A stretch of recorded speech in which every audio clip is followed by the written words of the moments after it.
One of the great things about Las Vegas is it's always changing, and so there's always new things to see, do, and eat. In this video, I'm going to be sharing with you what's new in Las Vegas for 2020, all the new things that opened in the 2019 year, and all the new things that will be opening in 2020, including a few attractions that are under construction opening further out. We'll talk about things to eat, things to see, things to do, and of course, hotels to stay in and shows to entertain yourself. First, let's talk about new hotels for 2020. And the first hotel that I want to talk about is the Oyo Hotel. This used to be the Hooters Hotel. Now it's part of the Oyo brand. Oyo is the world's fastest growing hotel brand with 23,000 hotels. Never heard of them? Well, they're from India and they've planted their flag here in Las Vegas in the former Hooters Hotel. Now, if you're wondering, is the Hooters restaurant still there? Yes, for now the Hooters restaurant is still there, though reports are saying that the Hooters restaurant does plan to move to another strip hotel in the future. The inside of the hotel still looks very familiar to the old Hooters theming, kind of that red, woody orange. There is a new Steak and Shake since the last time I was there, and there's a lot more purple around as well. I'm sure they'll be doing a lot more renovations as they go. Because you can see the rebranding's pretty recent. Even the sign Oyo on the side of the hotel is actually just a temporary sign that's been hung there. The hotel that used to be called the Stratosphere, you know, the hotel, the really tall one up there, well, they've changed their name. Now they're just the Strat. In addition to the name change, they've also undergone a significant remodel. They spent about $140 million remodeling the casino and half of the hotel rooms.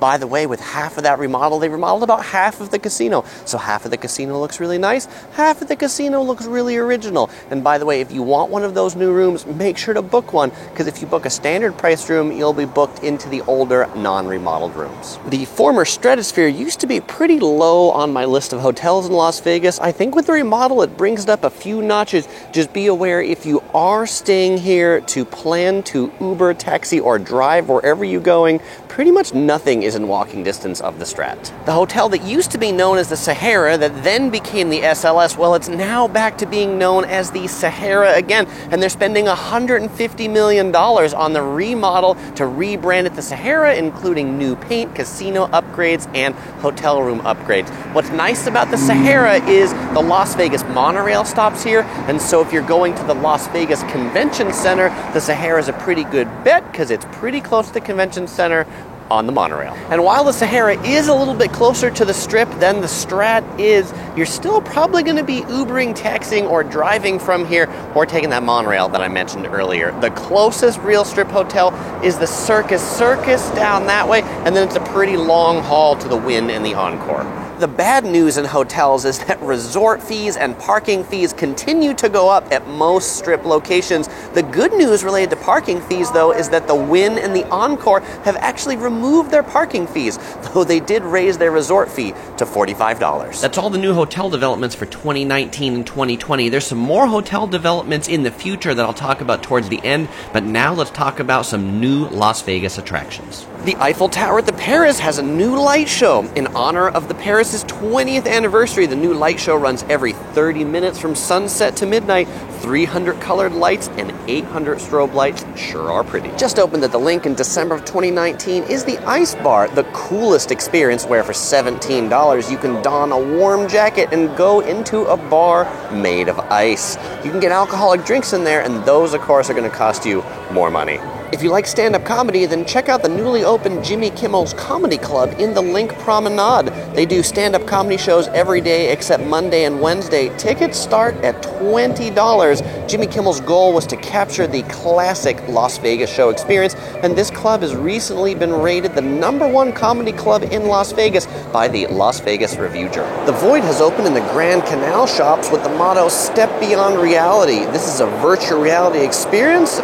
Different days they have different themes, but their main theme or game you can play is a Star Wars theme where you can participate in a rebel takedown of the Alliance. The Wynn Golf Club is back after being closed for a while. The remodeled and reopened golf course at the Wynn costs $550 for a round to play in the peak season, but hey, how many other golf courses can you play right on the Las Vegas Strip? And really think about it. 4 hours for $550 is actually probably a lot cheaper than if you were playing roulette for 4 hours. Scheduled to open in August of 2020 is the new Las Vegas Football Stadium, which will be home to the Raiders. The stadium finally has a name. It's the Allegiant Stadium, named by Allegiant Airlines. The stadium's going to be located on the other side of the Interstate 15 from the Mandalay Bay Hotel. Planned to open sometime in 2020 in the Link Promenade is a place called Kind Heaven. It's going to be a multi-sensory, 360-degree, omni-channel experience that'll bring you the best of Southeast Asian culture, including art and food. I am looking forward to this one. Okay, now let's talk about entertainment, and we couldn't talk about entertainment in Las Vegas without talking about Cirque du Soleil. They've opened their 7th show called Run at the Luxor. This one's best described as a live-action thriller, lots of stunts, lots of suspense, and you'll find it on the ground floor of the Luxor, that pyramid-shaped hotel with the Sphinx out front. And tickets for Run start at a reasonable $59. There's a new show at the Venetian called the Atomic Saloon Show by the creators of Absinthe at Caesar's Palace. The show has been described as Blazing Saddles meets America's Got Talent meets Westworld. Christina Aguilera started up a residency at the Zappos Theater in Planet Hollywood in 2019. She's got shows currently scheduled through March 2020. The Flamingo is saying goodbye to the Donnie Marie Show after a really long time, and they'll be saying hello to RuPaul's Drag Race Live in its place. Okay, let's talk about shopping. Not a particular shop, but a trend in shopping in general in Las Vegas are gift shops in hotel casinos that have no prices. I witnessed this at the Excalibur and the Luxor at the 24/7 gift shops. There are no prices on any of the food items, and if you want to know the price, you have to ask one of the store employees. It's been reported that they're doing this so that they can start doing dynamic pricing, meaning that when the hotel is busier and there's more people, the prices of the food items go up, and when there's less people, the prices of the food items go down. That's pretty sneaky, and I don't like this trend towards no prices on items in the shops.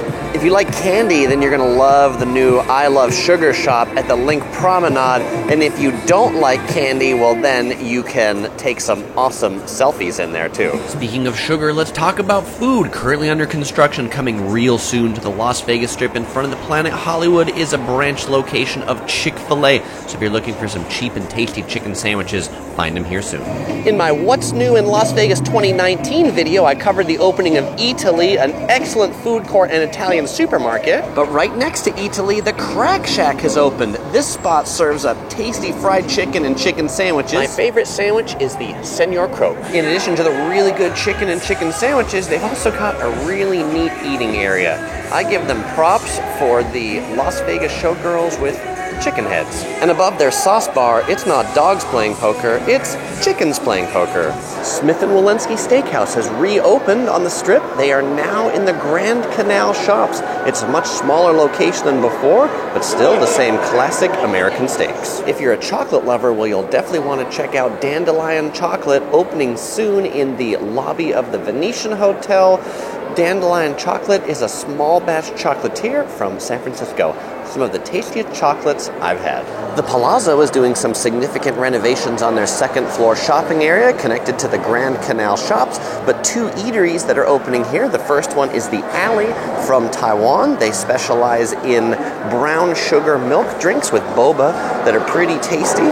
Come and try that out when they open. And then second is the X-Pot, which is a Chinese hot pot restaurant.